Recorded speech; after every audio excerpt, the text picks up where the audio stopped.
On a brilliantly sunny Saturday afternoon in June of 1982, Michael David Rosen adjusted the aperture on his Nikon F3 camera and framed another shot of the bride and groom cutting their wedding cake at the Mayflower Hotel in Washington, D.C. The crystal chandeliers cast perfect lighting across the reception hall, and the champagne flowed freely as 200 guests celebrated the union of two Georgetown University graduates whose families had saved for years to afford this moment. Michael had photographed 47 weddings over the past 3 years, building a modest but respectable business that kept him employed in a city where photography work was abundant but competitive. He believed this Saturday would unfold exactly like the 46 Saturdays before it. Another collection of posed smiles and choreographed moments that would eventually fill an album to gather dust on someone's bookshelf. He was about to be proven catastrophically wrong.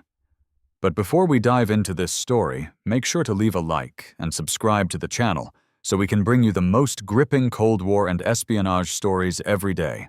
And tell me in the comments where you're watching from. It really helps support us. Michael David Rosen was 31 years old that summer afternoon, a lanky man with perpetually ink-stained fingers and an unruly mop of curly black hair that his mother insisted made him look like a bohemian artist rather than the struggling small businessman he actually was. He lived alone in a cramped one-bedroom apartment in Adams Morgan, where the walls were thin enough to hear his neighbor's television through the plaster, and the kitchen was so small that opening the refrigerator door required careful coordination with the placement of the trash can. His father, a tailor who had emigrated from Poland in 1951, had hoped Michael would join the family business, but Michael had discovered photography in high school and pursued it with the single-minded obsession typical of people who find their calling early. He had attended the Corcoran School of Art on a partial scholarship, worked as a photographer's assistant for 2 years after graduation, and finally scraped together enough money to buy professional equipment and strike out on his own in 1979. The wedding photography business had not been his first choice. Michael had dreamed of photojournalism, of traveling the world and documenting history as it unfolded. But the reality of needing to pay rent had quickly redirected his ambitions toward more reliable income. Weddings paid well when you could book them, and Washington's affluent professional class married frequently and lavishly. The work was formulaic but steady. Bride getting ready. Ceremony at the church. Reception at the hotel. The cake cutting. The first dance. The bouquet toss, drunk uncle giving inappropriate toast. Michael could photograph a wedding on autopilot by now, his movements choreographed by repetition, until they became second nature. The Mayflower Hotel on Connecticut Avenue was one of Washington's grand establishments, built in 1925 and maintaining the kind of old money elegance that made it a popular venue for weddings, political fundraisers, and diplomatic receptions. Michael had photographed 8 weddings there over the past 2 years, and he knew the ballrooms intimately, where the light was best, which angles captured the architectural details, where to position himself during the cake cutting to avoid being trampled by eager guests. The hotel's management knew him by sight now, and the catering staff had learned to work around his movements as he documented each stage of the celebration. The bride, Jennifer Hartwell, was the daughter of a State Department official who worked in the European Affairs Bureau. The groom, Robert Chen, was a recent graduate of Georgetown's School of Foreign Service who had just accepted a position with a consulting firm that specialized in international trade. Their wedding was larger than most Michael photographed, with guests that included several mid-level government officials, a handful of embassy staff from various European countries, and what appeared to be half of Georgetown University's recent graduating class.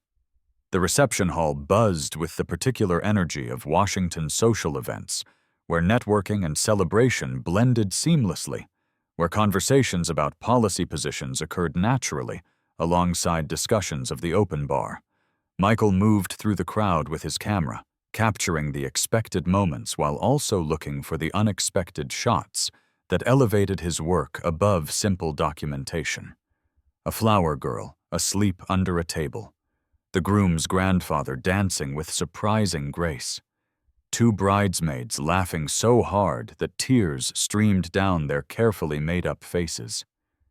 These were the images that made weddings feel alive in photographs, that reminded people years later not just that the event had occurred, but how it had felt to be there. He was reloading film in his camera, standing near the back of the reception hall beside a service corridor that led to the kitchen, when he noticed three men engaged in what appeared to be an intense conversation near one of the large windows overlooking Connecticut Avenue. There was nothing obviously remarkable about them. All three were dressed in dark suits appropriate for a formal wedding. All three held drinks. All three could have been any of the 200 guests in attendance. But something about their body language caught Michael's trained eye, the same instinct that helped him identify good, candid shots before they occurred. The three men stood closer together than normal social distance would dictate, their heads bent toward each other in a configuration that suggested they were trying to avoid being overheard. One of them, a man of about 45, with thinning gray hair and wire-rimmed glasses, was speaking with evident urgency, while the other two listened with an intensity that seemed incongruous with the festive atmosphere surrounding them. Michael noticed that they were not looking at each other as much as they were looking around the room, their eyes constantly scanning their surroundings in a pattern that reminded Michael of something he could not quite place. Michael raised his camera instinctively, framing the three men in his viewfinder. They were positioned near the window, where the afternoon sunlight streaming through the glass created perfect natural lighting. He fired off 3 quick shots before one of the men noticed him, and the group immediately dispersed, separating with a speed that seemed almost rehearsed. Michael lowered his camera, slightly embarrassed at having photographed guests who clearly had not wanted to be photographed, and returned his attention to the official wedding party activities. 20 minutes later, Michael was photographing the first dance when he noticed 2 of the same 3 men engaged in another conversation, this time near the entrance to the reception hall. They were standing with a 4th individual Michael had not seen before, a younger man with dark hair who appeared to be receiving instructions or information from the older man with wire-rimmed glasses. Michael watched through his viewfinder as something small passed between them. A piece of paper, perhaps, or a business card, the exchange so quick and subtle that Michael might have missed it if he had not been specifically watching. He snapped 2 photographs before the group separated again. The pattern repeated itself throughout the reception. The same core group of 3 men, occasionally joined by 1 or 2 others, having brief, intense conversations in different locations around the hall, always positioning themselves at the periphery of the event, always maintaining that same vigilant awareness of their surroundings. Michael found himself documenting these interactions almost unconsciously, his photographer's instinct drawn to behavior that deviated from the normal patterns of wedding guests.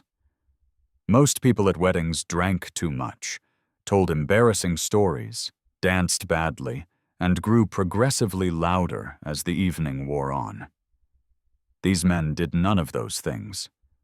They remained sober, spoke quietly, moved with purpose, and maintained a level of operational awareness that seemed completely out of place at a celebration.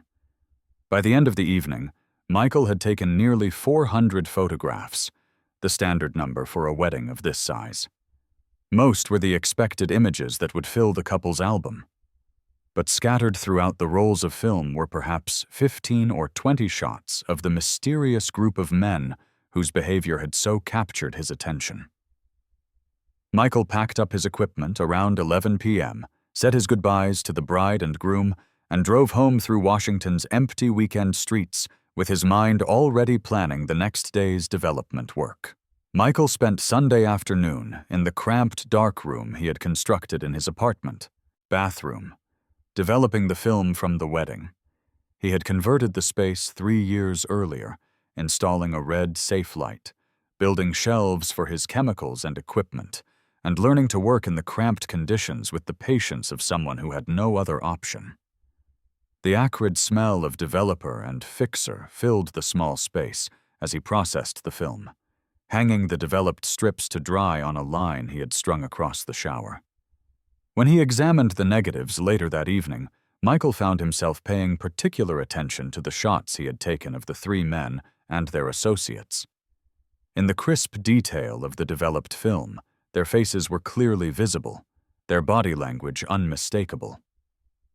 Michael studied the images with growing curiosity, noting details he had not fully registered while shooting, the way one of the men held his drink without ever taking a sip, the precise positioning of their hands during the exchange near the entrance, the fact that in none of the photographs were any of the men smiling, despite being at what was supposed to be a joyful occasion.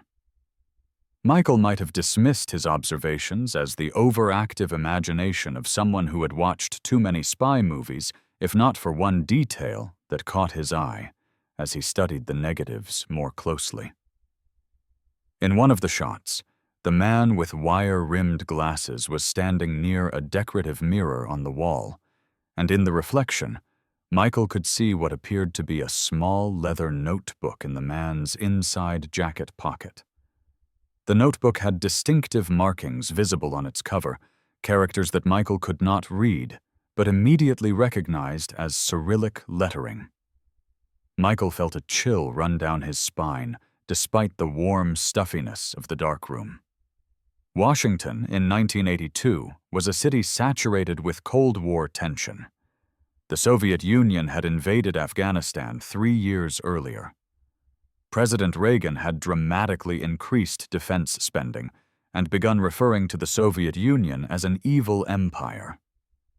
The KGB and CIA were locked in an ongoing shadow war of espionage and counter-espionage that occasionally surfaced in newspaper headlines when someone was caught, tried, and imprisoned for betraying secrets.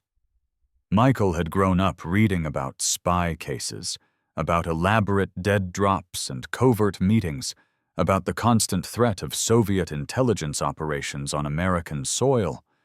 But he had never imagined encountering actual espionage at a wedding reception at the Mayflower Hotel.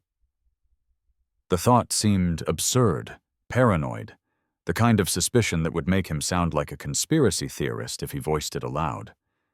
And yet, the images told a story that his instincts insisted needed investigation. He remembered reading somewhere that the KGB often used social events as cover for meetings between handlers and assets, that gatherings like weddings provided perfect environments for brief contacts that would not attract attention because everyone expected to see strangers mingling and conversing.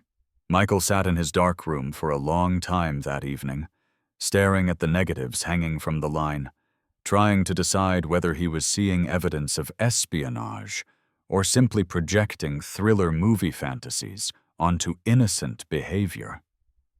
His father had always told him that photographers saw things other people missed, that the camera revealed truths invisible to the naked eye. But his father had been talking about composition and light, not international intelligence operations. The following morning, Michael called Jennifer Hartwell under the pretense of discussing the wedding photographs. He asked her, as casually as he could manage, whether she knew the identity of the 3 men he described. Jennifer thought for a moment, then said she believed one of them was a colleague of her father's from the State Department, someone who worked in Eastern European affairs. She could not remember his name, but said her father had mentioned inviting several work associates to the wedding. The other 2 men she did not recognize, but assumed they were either embassy staff or friends of her father's colleagues. Weddings always included people the bride and groom did not personally know, guests invited out of professional courtesy or diplomatic necessity. Michael thanked her and hung up. His suspicions now intensified rather than diminished. A State Department official working in Eastern European affairs meeting at a wedding with unidentified individuals who displayed operational awareness and carried notebooks with Cyrillic lettering. The pieces fit together too neatly to be coincidental. But what exactly was he supposed to do with this information? Call the FBI and report suspicious behavior at a wedding? He imagined trying to explain his observations to a federal agent, trying to articulate why the body language in his photographs suggested something more sinister than ordinary social interaction. For 3 days, Michael did nothing. He printed the standard wedding photographs that Jennifer and Robert had commissioned, carefully cropping and selecting the images that would form their official record of the day. The photographs of the suspicious men he printed separately, creating an 8x10 print of each image and arranging them chronologically on his apartment wall like evidence in a police investigation. He studied them obsessively, analyzing every detail, trying to talk himself out of the conclusions his instincts kept reaching. On Thursday evening, Michael made a decision. He called the Washington field office of the Federal Bureau of Investigation, his hands shaking slightly as he dialed the number he had found in the phone book. When the receptionist answered, Michael explained in a voice that sounded embarrassingly uncertain that he was a photographer who believed he had accidentally documented something suspicious at a wedding, and he wondered if someone might be willing to look at some photographs. The receptionist transferred him to a duty officer who listened with patient skepticism as Michael described what he had observed and photographed. The officer asked several questions about the wedding, about Michael's background, about the specific behavior that had caught his attention.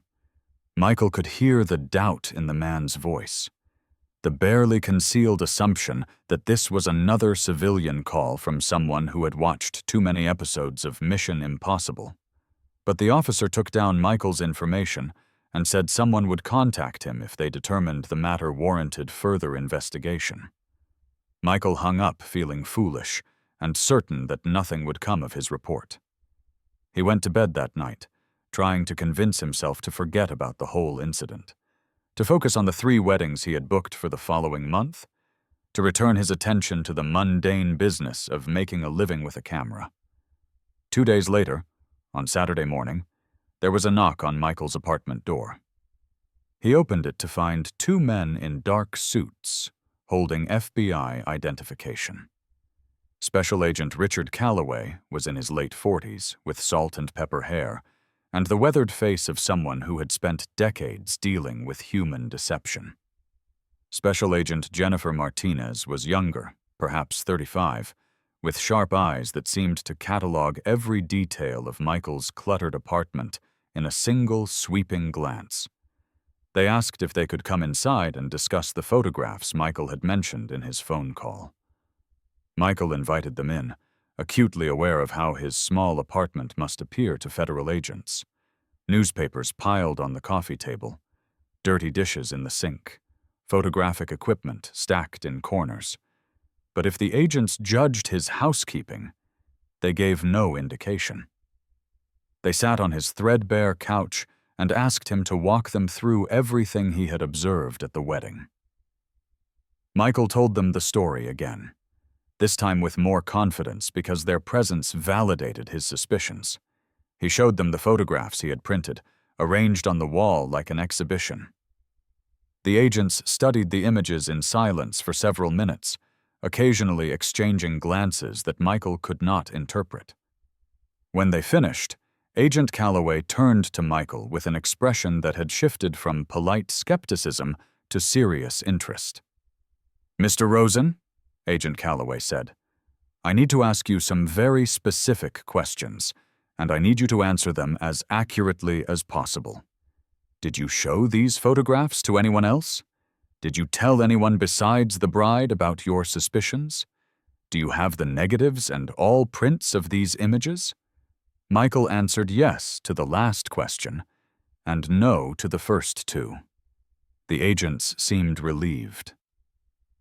Agent Martinez asked if they could take the negatives and all prints into custody. Michael hesitated. These were his work, his property. But Agent Calloway explained that the images potentially documented a matter of national security and would need to be analyzed by specialists. Michael would be compensated for the film and receive the materials back eventually, but for now, they needed to maintain complete control over who had access to these photographs. Michael agreed, and for the next 2 hours, he sat with the agents and provided every detail he could remember about the wedding, about the guests, about the 3 men and their associates. Agent Martinez took extensive notes, while Agent Calloway asked increasingly specific questions about timing, about the exact location of each conversation Michael had photographed, about whether he had seen any of the men leave the reception at any point. When the agents finally prepared to leave, Agent Calloway told Michael something that made his blood run cold.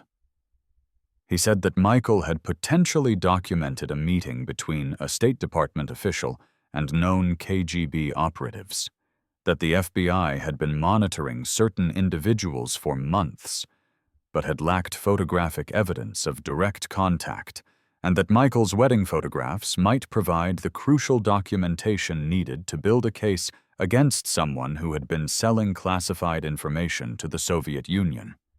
Mr. Rosen, Agent Calloway continued, what you photographed yesterday was not just suspicious behavior. You accidentally captured evidence of active espionage operations being conducted on American soil. The man with the wire-rimmed glasses whom you photographed multiple times is a State Department analyst named Richard Brennan, who has access to classified information about NATO military deployments in Western Europe. We have suspected for 6 months that he was compromised, but we have been unable to prove direct contact with his handlers. Your photographs show that contact occurring in real time. Michael felt his apartment seemed to tilt slightly. He had photographed a wedding. He had taken pictures of a bride and groom cutting cake, of bridesmaids dancing, of elderly relatives trying to navigate open bars. How had he simultaneously documented espionage? The question must have shown on his face, because Agent Martinez spoke up, her voice gentler than her partner's. This is not your fault, Mr. Rosen, she said. You did not seek this out. You simply noticed something that professional surveillance teams had missed, because KGB tradecraft is designed specifically to avoid detection by people looking for it. But wedding photographers are not looking for espionage. They are looking for candid moments and interesting behavior. Your photographer's eye saw patterns that operational awareness creates, and you documented those patterns without realizing what you were capturing. The agents left with Michael's negatives, his prints, and a stern warning that he was to discuss this matter with absolutely no one. Not his father, not his friends, not the bride whose wedding he had photographed. National security investigations required absolute confidentiality, and any leak could compromise not just this case, but potentially other ongoing operations. Michael was given a contact number and told that someone would be in touch when they needed additional information or testimony. For the next 2 weeks, Michael lived in a state of suspended anxiety. He photographed 2 more weddings, moving through the familiar routines on autopilot while his mind remained fixed on the images he had captured at the Mayflower Hotel. He jumped every time his phone rang, expecting it to be Agent Calloway with updates or new questions. He found himself scrutinizing the guests at every wedding he photographed, wondering if he might accidentally document another clandestine meeting, seeing potential spies in every quiet conversation.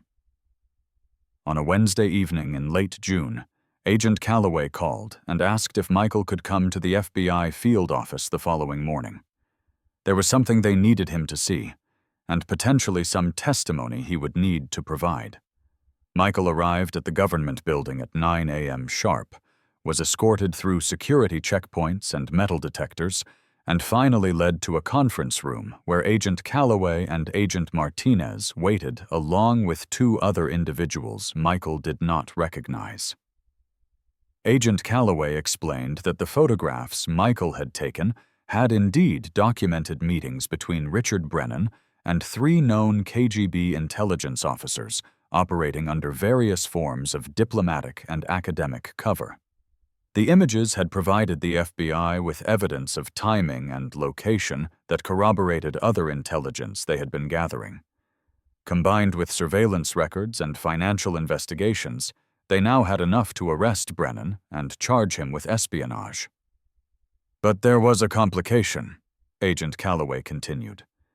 Brennan's attorney would almost certainly challenge the admissibility of the photographs as evidence, arguing that they had been taken without the subject's knowledge or consent, that they invaded privacy expectations at a private social event. The FBI needed Michael to be prepared to testify not just about what he had photographed, but about his methods, his intentions, his standard practices as a wedding photographer.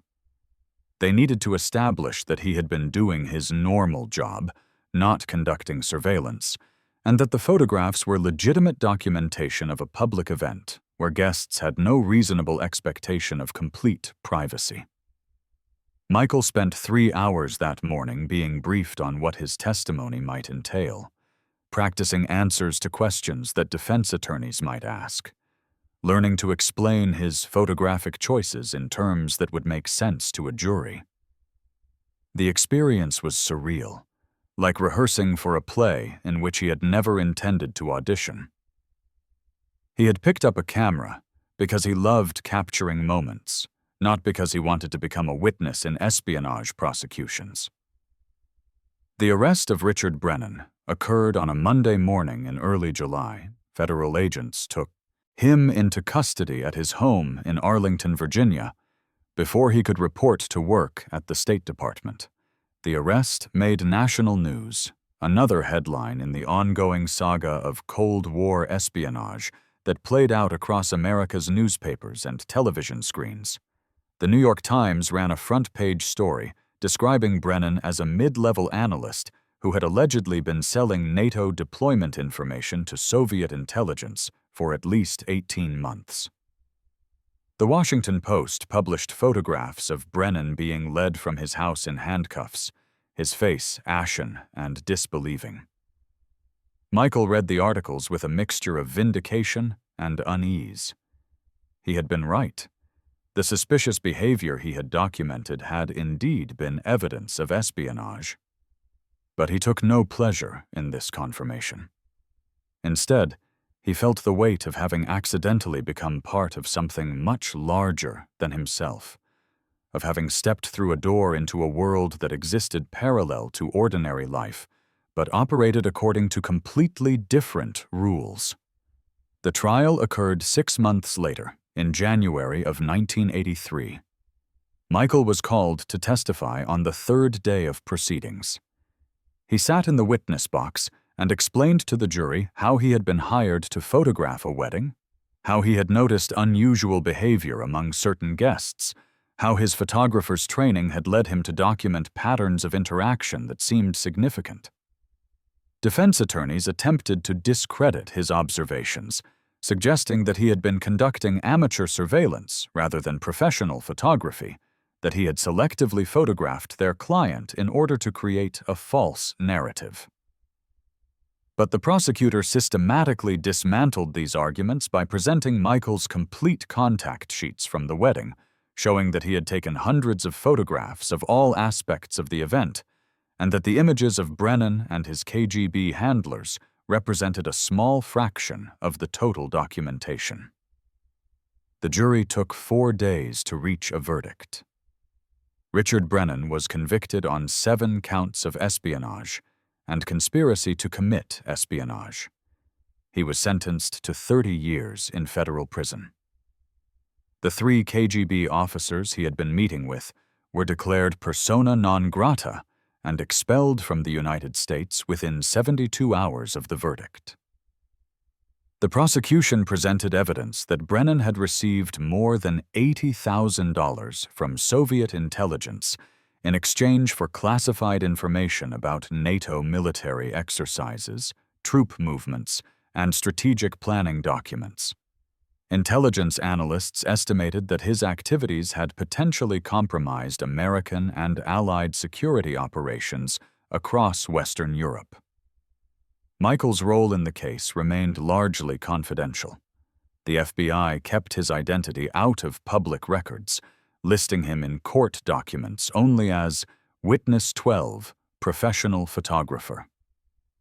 But within the intelligence community and among wedding photographers in Washington, word slowly spread about the wedding shooter, who had accidentally documented a KGB meeting. Michael found his business actually increasing as a result, with clients who wanted the photographer whose attention to detail was so acute that he had recognized espionage at a reception. The experience changed Michael in ways that took years to fully understand. He continued photographing weddings for another decade, building a successful business that eventually allowed him to hire 2 assistants and expand into corporate events and portrait work. But he never again looked at a wedding the same way. He understood now that any gathering of people contained hidden layers, secret relationships, covert agendas that existed beneath the surface of celebration and social interaction. The camera that had once been simply a tool for documenting joy had become a device for revealing hidden truths, for capturing evidence of realities that most people would never see.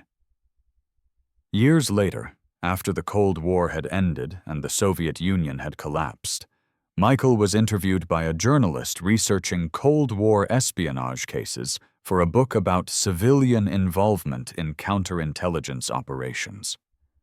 The journalist asked Michael if he had ever regretted taking those photographs, if he wished he had simply ignored the suspicious behavior and focused solely on the bride and groom. Michael thought carefully before answering. He said that photographers were taught to see what others missed, to find the compelling image in any situation, to recognize when something was worth documenting. That training had led him to notice 3 men behaving in ways that contradicted the context of their environment. He had simply done what any good photographer would do, captured what seemed significant in the moment without necessarily understanding its larger meaning. He could not regret having paid attention, having trusted his instincts, having documented reality as it unfolded before his lens. But Michael also acknowledged that the experience had taught him about the invisible weight that ordinary citizens sometimes carried when they stumbled into the machinery of international conflict. He had not chosen to become involved in espionage investigations. He had simply shown up to photograph a wedding with his camera and his training. And those tools had revealed something that national security agencies needed to see.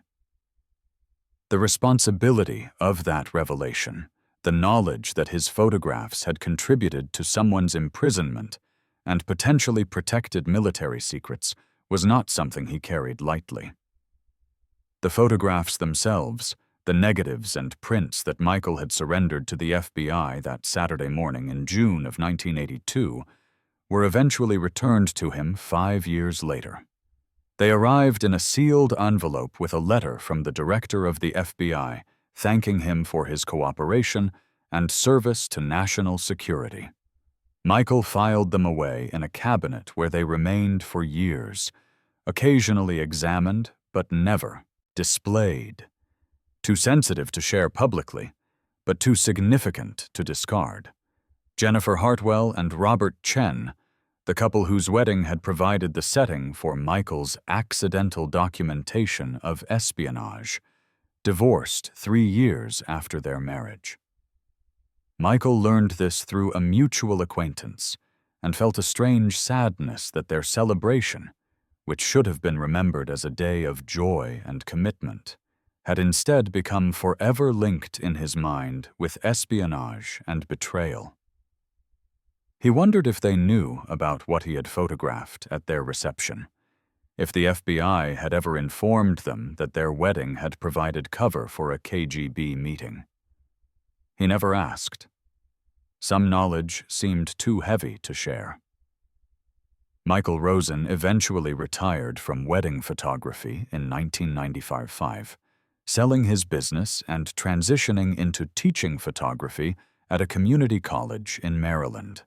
He found satisfaction in passing along the technical skills and artistic sensibilities that had defined his career, though he rarely mentioned his most unusual assignment to his students.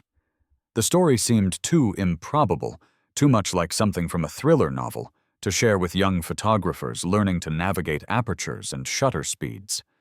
But occasionally, when discussing the importance of observational skills and attention to detail, Michael would tell his students that a photographer's greatest asset was not technical proficiency or expensive equipment, but rather the ability to see what was actually happening in front of the camera rather than what was supposed to be happening. He would emphasize that every photograph contained more information than the photographer intended to capture, that the camera recorded reality with an indifference that could reveal truths invisible to the photographer at the moment of exposure. He never explained why this lesson mattered quite so much to him. His students assumed he was talking about compositional awareness, or the happy accidents that sometimes produced great images.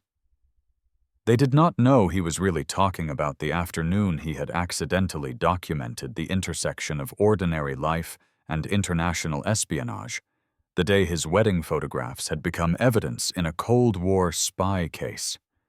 The Mayflower Hotel, where Michael photographed that fateful wedding reception in 1982, continues operating today, still hosting weddings and political events and diplomatic functions. Thousands of photographs have been taken in its ballrooms over the decades, documenting countless celebrations and gatherings.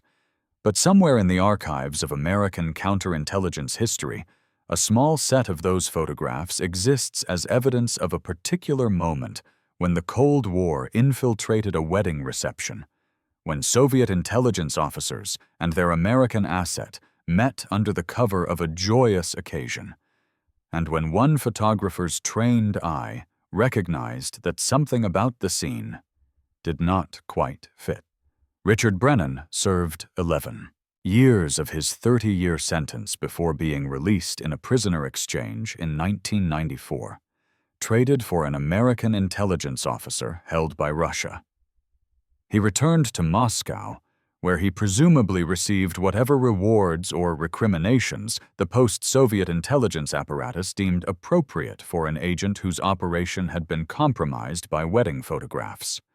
His fate after that exchange remains unknown, lost in the classified files that document the countless individuals whose lives were consumed by the secret wars of the 20th century.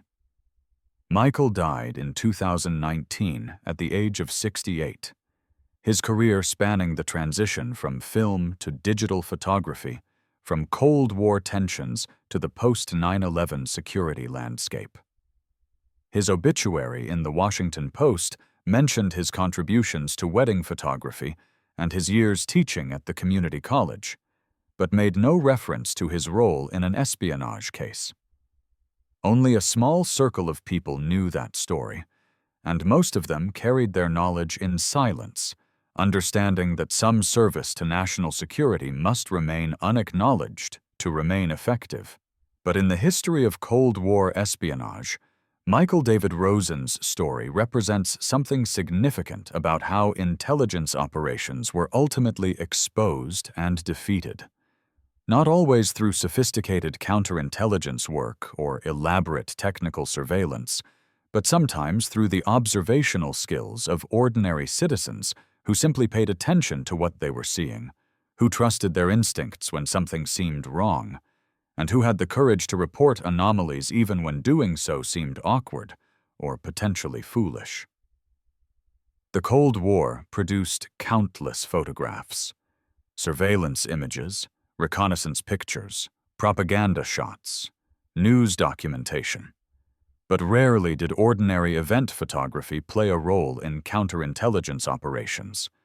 Michael's wedding photographs became an exception to that rule, a reminder that espionage, for all its tradecraft and operational security, remained vulnerable to the unpredictable element of genuine observation by people who were not looking for spies, but simply trying to capture interesting moments at a celebration. And that concludes our story. If you made it this far, please share your thoughts in the comments. Don't forget to subscribe for more incredible stories and check out the video on screen. I'm sure you'll enjoy it. See you next time.